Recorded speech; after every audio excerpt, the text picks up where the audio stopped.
ಒಂದು ಮಗುವಿಗೆ 42,000 ರೂಪಾಯಿ. ಚೀನಾದಲ್ಲಿ ವಿಚಿತ್ರ ಯೋಜನೆ. ಮಕ್ಕಳು ಹುಟ್ಟಿಸೋಕೆ ಕೋಟಿ ಕೋಟಿ ದುಡ್ಡು. ಏನಿದು ಡ್ರ್ಯಾಗನ್ ಅವಸ್ಥೆ? ನಮಸ್ಕಾರ ಸ್ನೇಹಿತರೆ. ಚೀನಾ ಇತ್ತೀಚಿನ ಕೆಲ ವರ್ಷಗಳವರೆಗೆ ಜನಸಂಖ್ಯೆಯಲ್ಲಿ ಜಗತ್ತಿನ ಅತಿದೊಡ್ಡ ರಾಷ್ಟ್ರ ಅಂತ ಕರೆಸಿಕೊಂಡಿದ್ದ ದೇಶ. ಈಗ ಇದ್ದಕ್ಕಿದ್ದಂತೆ ಒಂದು ವಿಚಿತ್ರ ಸ್ಕೀಮ್ ಶುರು ಮಾಡಿದೆ. ಮಕ್ಕಳು ಹುಟ್ಟಿಸೋಕೆ ಚೀನಾ ತನ್ನ ಜನರಿಗೆ ದುಡ್ಡು ಕೊಡೋಕೆ ಮುಂದಾಗಿದೆ. ಹೌದು, ಬೇಬಿ ಬೋನಸ್ ಅನ್ನೋ ಪ್ರೋಗ್ರಾಂ ಅಡಿ ಪ್ರತಿ ಮಗುವಿಗೆ ಚೀನಾ ವಾರ್ಷಿಕವಾಗಿ 42,000 ರೂಪಾಯಿ ಹಣ ನೀಡೋಕೆ ಸಜ್ಜಾಗಿದೆ. 2 ಕೋಟಿ ಕುಟುಂಬಗಳಿಗೆ ಈ ಯೋಜನೆ ವಿಸ್ತರಿಸ್ತೀವಿ ಅಂತ ಹೇಳಿದೆ. ಪ್ರಾಂತೀಯ ಸರ್ಕಾರಗಳಂತೂ ಲಕ್ಷ ಹಣ ಕೊಡ್ತಿವೆ. ಹಾಗಿದ್ರೆ ಚೀನಾಗೆ ಇಂಥ ಅವಸ್ಥೆ ಬಂದಿದ್ದೇಕೆ? ಜನಸಂಖ್ಯೆಯಲ್ಲಿ ಈಗಲೂ ವಿಶ್ವದ ನಂಬರ್ 2 ರಾಷ್ಟ್ರ. ಮಕ್ಕಳ ಸೃಷ್ಟಿಗೆ ದುಡ್ಡು ಯಾಕೆ ಹಾಕ್ತಿದೆ? ಮುಂದೆ ಭಾರತಕ್ಕೂ ಇಂತಹ ಪರಿಸ್ಥಿತಿ ಬರ್ಬೋದು ಅಂತ ತಜ್ಞರು ಹೇಳ್ತಿರೋದು ಯಾಕೆ? ಬನ್ನಿ, ಇದೆಲ್ಲವನ್ನ ಇವತ್ತಿನ ವಿಡಿಯೋದಲ್ಲಿ ಹೇಳ್ತೀವಿ. ವಿಡಿಯೋನ ಕಡೆ ತನಕ ನೋಡಿ. ಮಕ್ಕಳು ಹುಟ್ಟಿಸೋಕೆ ದುಡ್ಡು. ಹೌದು ಸ್ನೇಹಿತರೆ, 140 ಕೋಟಿ ಜನಸಂಖ್ಯೆ ಹೊಂದಿರೋ ಚೀನಾ ಎಂಥದ್ದೊಂದು ಯೋಜನೆ ಶುರು ಮಾಡಿಕೊಂಡಿದೆ. ಮಕ್ಕಳು ಹುಟ್ಟಿಸೋದಕ್ಕಾಗಿ ಸರ್ಕಾರ ರಾಷ್ಟ್ರವ್ಯಾಪಿ ಚೈಲ್ಡ್ ಇನ್ಸೆಂಟಿವ್ ಪ್ರೋಗ್ರಾಂ ಹಮ್ಮಿಕೊಂಡಿದೆ ಅಂತ ಚೀನಿ ಸರ್ಕಾರಿ ಮಾಧ್ಯಮ ಶಿನ್ವಾ ವರದಿ ಮಾಡಿದೆ. ಈ ವರದಿ ಪ್ರಕಾರ ಜನವರಿ 1, 2025 ನಂತರ ಹುಟ್ಟಿದ ಪ್ರತಿ ಮಕ್ಕಳಿಗೆ ಚೀನಿ ಸರ್ಕಾರ ದುಡ್ಡು ಕೊಡಲಿದೆ. ಪ್ರತಿ ಮಗುವಿಗೆ ವಾರ್ಷಿಕವಾಗಿ 3,600 ಯುವಾನ್ ಹಣ ಸಿಗಲಿದೆ. ರೂಪಾಯಿ ಲೆಕ್ಕದಲ್ಲಿ ಹೇಳೋದಾದ್ರೆ ಪ್ರತಿ ಮಗುವಿಗೆ 42,500 ರೂಪಾಯಿ ಸಿಗುತ್ತೆ. ಅಂದ್ರೆ ಚೀನಿ ದಂಪತಿಗಳಿಬ್ರು 3 ಮಕ್ಕಳಿಗೆ ಜನ್ಮ ನೀಡಿದ್ರೆ 3 ವರ್ಷದಲ್ಲಿ ಅವರಿಗೆ ಹತ್ತತ್ರ 4-5 ಲಕ್ಷ ರೂಪಾಯಿ ಸಿಗುತ್ತೆ. ಹೀಗೆ ಹಣದ ಆಸೆ ತೋರಿಸಿ ಜನರನ್ನ ಮಕ್ಕಳು ಮಾಡಿಕೊಳ್ಳೋದಕ್ಕೆ ಚೀನಾ ಪ್ರಚೋದಿಸ್ತಿದೆ. ಇದಕ್ಕಾಗಿ ಬರೋಬ್ಬರಿ 1 ಲಕ್ಷ ಕೋಟಿ ಹಣ ಮೀಸಲಿಟ್ಟಿದ್ದೀವಿ ಅಂತ ಚೀನಿ ಆರ್ಥಿಕ ಇಲಾಖೆ ಹೇಳ್ಕೊಂಡಿದೆ. ಕೇವಲ 1 ವರ್ಷ ಹುಟ್ಟಿದ ಮಕ್ಕಳಿಗಷ್ಟೇ ಅಂತಲ್ಲ, ಸದ್ಯ 3 ವರ್ಷ ವಯಸ್ಸಿನ ಒಳಗಿನ ಮಕ್ಕಳಿಗೆ ಕೂಡ ಚೀನಾ ದುಡ್ಡು ಕೊಡ್ತಿದೆ.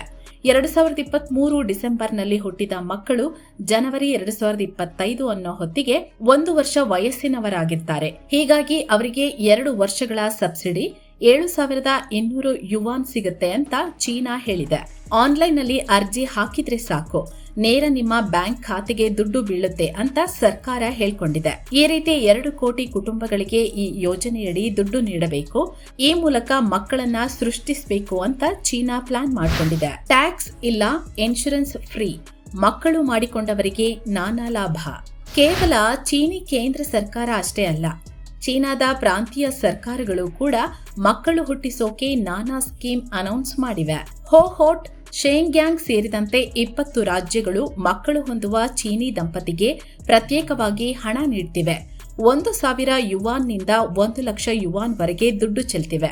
ಅಂದ್ರೆ ಪ್ರತಿ ಮಗುವಿಗೆ 12,000ದಿಂದ ಹಿಡಿದು 12 ಲಕ್ಷ ರೂಪಾಯಿವರೆಗೆ ಹಣ ಸಿಗುತ್ತೆ. ಮಂಗೋಲಿಯಾದ ಹೋಟ್ನಲ್ಲಂತೂ ಹೇಗಿದೆ ಅಂದ್ರೆ, ಮೊದಲ ಮಗುವಾದಾಗ 10,000 ಯುವಾನ್ ಅಥವಾ 1.2 ಲಕ್ಷ ರೂಪಾಯಿ ಲಂಸಮ್ ಹಣ ಸಿಗುತ್ತೆ. 2ನೇ ಮಗುವಿಗೆ ಪ್ರತಿ ವರ್ಷ 1 ಲಕ್ಷದಂತೆ 5 ಲಕ್ಷದವರೆಗೆ ಬರುತ್ತೆ. 3ನೇ ಮಗುವಾದರಂತೂ ಮಗುವಿಗೆ 10 ವರ್ಷ ಆಗುವವರೆಗೂ ದುಡ್ಡು ಬರುತ್ತೆ. ಅಷ್ಟೇ ಅಲ್ಲ, ಹೆಚ್ಚು ಮಕ್ಕಳು ಹೊಂದಿರುವವರಿಗೆ ಚೀನಾದಲ್ಲಿ ಉಚಿತ ಭರವಸೆಗಳು ಕೂಡ ಇವೆ. ಇದೇ ಹೋಟ್ ರಾಜ್ಯದಲ್ಲಿ ಪ್ರತಿ ಮಗುವಿಗೆ 1 ವರ್ಷದವರೆಗೆ ಪ್ರತಿದಿನ ಉಚಿತ ಹಾಲಿನ ಪ್ಯಾಕೆಟ್ ಕೊಡ್ತಾರೆ. ಹುಬೆ ಪ್ರಾಂತ್ಯದಲ್ಲಂತೂ 3ನೇ ಮಗು ಹೊಂದಿದವರಿಗೆ 12 ಲಕ್ಷ ರೂಪಾಯಿಗಳ ಉಚಿತ ಕೂಪನ್ ಸಿಗುತ್ತೆ. ಇದರಲ್ಲಿ ಮನೆ ಸಂಬಂಧಿತ ಯಾವುದೇ ವಸ್ತುಗಳನ್ನ ಖರೀದಿ ಮಾಡಬಹುದು.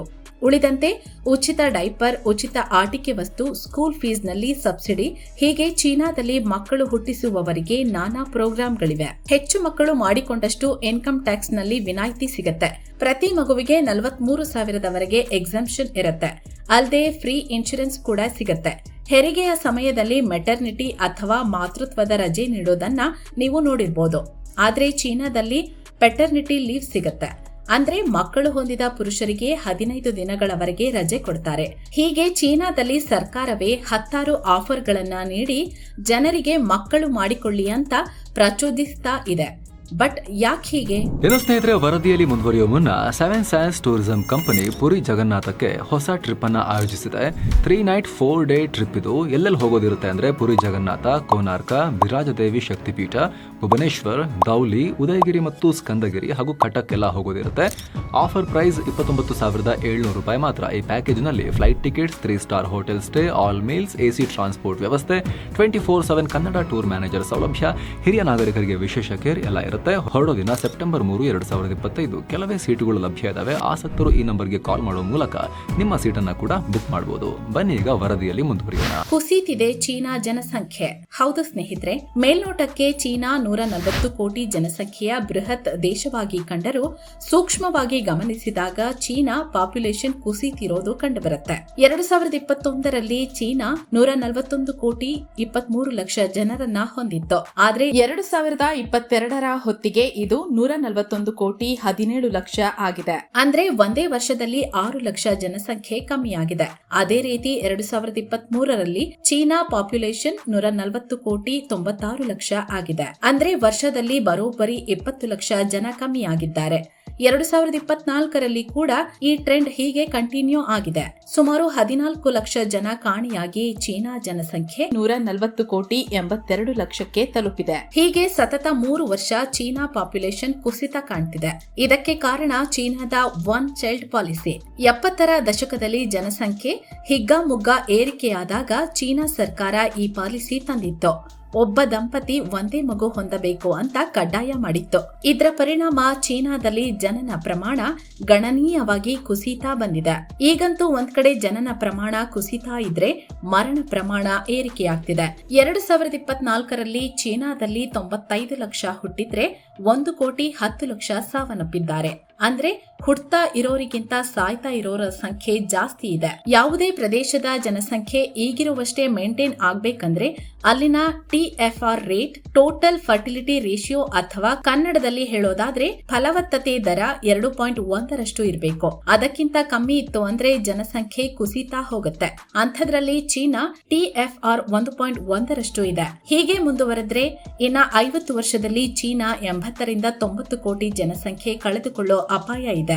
ಹೆಚ್ಚು ಕಡಿಮೆ 60% ಚೀನಾ ನಾಶ ಆಗತ್ತೆ. ಹೀಗಾಗಿ ಅಲ್ಲಿನ ಸರ್ಕಾರ ಮಕ್ಕಳನ್ನ ಮಾಡಿಕೊಳ್ಳೋಕೆ ಜನರನ್ನ ಪ್ರೋತ್ಸಾಹಿಸ್ತಿದೆ. ಅದರಲ್ಲೂ ಚೀನಿ ಜನ ಮಕ್ಕಳನ್ನ ನೋಡ್ಕೊಳ್ಳೋ ಖರ್ಚು ಹೆಚ್ಚಾಗ್ತಿದೆ ಅಂತ ಹೇಳಿ ಮಕ್ಕಳನ್ನೇ ಮಾಡ್ಕೊಳ್ತಿಲ್ಲ. ಎಷ್ಟೋ ಜನ ಮದುವೆ ಕೂಡ ಆಗ್ತಿಲ್ಲ. 2024ರಲ್ಲಿ ಮದುವೆ ಆಗ್ತಿರೋರ ಪ್ರಮಾಣ 20% ಕುಸಿದಿದೆ. ಹೀಗಾಗಿ ಸರ್ಕಾರ ಈ ರೀತಿ ದುಡ್ಡಿನ ಆಮಿಷ ಇಟ್ಟು ಜನರನ್ನ ಮಕ್ಕಳ ಸೃಷ್ಟಿಗೆ ದುಡ್ತಿದೆ. ಭಾರತಕ್ಕೂ ಆಪತ್ತು. ಸ್ನೇಹಿತರೆ, ಈ ಆಪತ್ತು ಕೇವಲ ಚೀನಾಗಷ್ಟೇ ಅಲ್ಲ, ಭಾರತಕ್ಕೂ ಇದೆ. 140 ಕೋಟಿಯೊಂದಿಗೆ ನಾವು ವಿಶ್ವದ ಅತಿ ದೊಡ್ಡ ಜನಸಂಖ್ಯಾ ರಾಷ್ಟ್ರವಾಗಿ ಕಂಗೊಳಿಸ್ತಾ ಇದ್ದೀವಿ. ಪ್ರತಿ ವರ್ಷ ಏನಿಲ್ಲ ಅಂದ್ರೂ 1 ಕೋಟಿಯಷ್ಟು ಜನ ಆಡ್ ಆಗ್ತಾನೆ ಹೋಗ್ತಿದ್ದಾರೆ. ಹೀಗಾಗಿ ನಮ್ಮಲ್ಲಿ ಭಾರಿ ಜನಸಂಖ್ಯಾ ಸ್ಫೋಟ ಆಗ್ತಿದೆ ಅನ್ನೋದು ಸರ್ವೇ ಸಾಮಾನ್ಯವಾಗಿ ನಮ್ಮ ತಲೆಯಲ್ಲಿ ಕೂತಿರುವಂತಹ ವಿಚಾರ. ಆದ್ರೆ ಇದು ಅರ್ಧ ಸತ್ಯ ಮಾತ್ರ. ಯಾಕಂದ್ರೆ ಬಹುತೇಕ ರಾಜ್ಯಗಳಲ್ಲಿ ಜನಸಂಖ್ಯೆ ಕುಸಿಯುತ್ತಿದೆ. ಈ ಮ್ಯಾಪ್ ನೋಡಿದ್ರೆ ನಿಮಗೆ ಗೊತ್ತಾಗತ್ತೆ. ಕರ್ನಾಟಕ, ತಮಿಳುನಾಡು, ಮಹಾರಾಷ್ಟ್ರ, ಆಂಧ್ರ, ಕೇರಳ, ತೆಲಂಗಾಣ, ಗೋವಾ, ಲಕ್ಷದ್ವೀಪ್, ಅಂಡಮಾನ್ ನಿಕೋಬಾರ್ ಹೀಗೆ ಭಾರತದ ಮುಕ್ಕಾಲು ಭಾಗ ರಾಜ್ಯಗಳ TFR 2.1ರ ರೀಪ್ಲೇಸ್ಮೆಂಟ್ ಲೆವೆಲ್ನ ಕೆಳಗೇನೆ ಇದೆ. ಕೇವಲ ಬಿಹಾರ, ಉತ್ತರ ಪ್ರದೇಶ, ರಾಜಸ್ಥಾನದಂತಹ ಹಿಂದಿ ಬೆಲ್ಟ್ನ ರಾಜ್ಯಗಳಲ್ಲಿ ಮಾತ್ರ 2ಕ್ಕಿಂತ ಜಾಸ್ತಿ ಇದೆ. ಇದೇ ಕಾರಣಕ್ಕೆ ಆಂಧ್ರ ಸಿಎಂ ಚಂದ್ರಬಾಬು ನಾಯ್ಡು, ತಮಿಳುನಾಡು ಸಿಎಂ ಸ್ಟಾಲಿನ್ ಮಕ್ಕಳು ಮಾಡ್ಕೊಳ್ಳಿ ಅಂತ ತಮ್ಮ ಜನಗಳಿಗೆ ಹೇಳ್ತಿರೋದು. ಒಟ್ಟಾರೆ ದೇಶದ TFR ತಗೊಂಡ್ರೂ ಕೂಡ ಕಡಿಮೆ ಆಗ್ತಿರೋದು ಬಹಿರಂಗ ಆಗಿದೆ. 2021ರಲ್ಲಿ 1.91 ಇದ್ದ TFR 2050ರ ಹೊತ್ತಿಗೆ 1.3 ಆಗುತ್ತೆ ಅಂತ ಪ್ರತಿಷ್ಠಿತ ಲ್ಯಾಂಡ್ಸೆಟ್ ವರದಿ ಮಾಡಿದೆ. ಜನಸಂಖ್ಯೆ ಕುಸಿದ್ರೆ ದುಡಿಯುವ ವರ್ಗ ಕಮ್ಮಿಯಾಗತ್ತೆ. ಇದರ ನೇರ ಪರಿಣಾಮ ದೇಶದ ಆರ್ಥಿಕತೆ ಮೇಲಾಗತ್ತೆ. ಅಲ್ಲದೆ ಕೇವಲ ವಯಸ್ಸಾದವರ ಸಂಖ್ಯೆನೇ ಹೆಚ್ಚಾಗಿ ದೇಶದ ಉತ್ಪಾದಕತೆ ಕಮ್ಮಿಯಾಗತ್ತೆ. ಇನ್ಶೂರೆನ್ಸ್, ಪೆನ್ಷನ್ ಅಂತ ಹೇಳಿ ಸೋಷಿಯಲ್ ಸೆಕ್ಯೂರಿಟಿಗೋಸ್ಕರನೇ ಸರ್ಕಾರಗಳು ಹೆಚ್ಚು ಖರ್ಚು ಮಾಡಬೇಕಾಗತ್ತೆ. ಅಭಿವೃದ್ಧಿ ಕೆಲಸ ಬದಿಗೊತ್ತಬೇಕಾಗತ್ತೆ. ಹೀಗಾಗಿ ಭಾರತ ಕೂಡ ಎಚ್ಚೆತ್ತುಕೊಳ್ಳಬೇಕು. ಜನಸಂಖ್ಯೆ ವಿಚಾರದಲ್ಲಿ ಸರಿಯಾದ ಪಾಲಿಸಿ ಜಾರಿ ಮಾಡಬೇಕು. ಬಹುಶಃ ಮುಂದಿನ ವರ್ಷ ಜನಗಣತಿ ನಡೆದಾಗ ಈ ವಿಚಾರಗಳು ಚರ್ಚೆಗೆ ಬರಬಹುದು. ಸೊ ಫ್ರೆಂಡ್ಸ್, ಇದಾಗಿತ್ತು ಚೀನಾದಲ್ಲಿ ಮಕ್ಕಳ ಸೃಷ್ಟಿಗಾಗಿ ಅಲ್ಲಿನ ಸರ್ಕಾರ ಮಾಡ್ತಿರೋ ಸರ್ಕಸ್ ಬಗ್ಗೆ ತಿಳಿಸೋ ಪ್ರಯತ್ನ.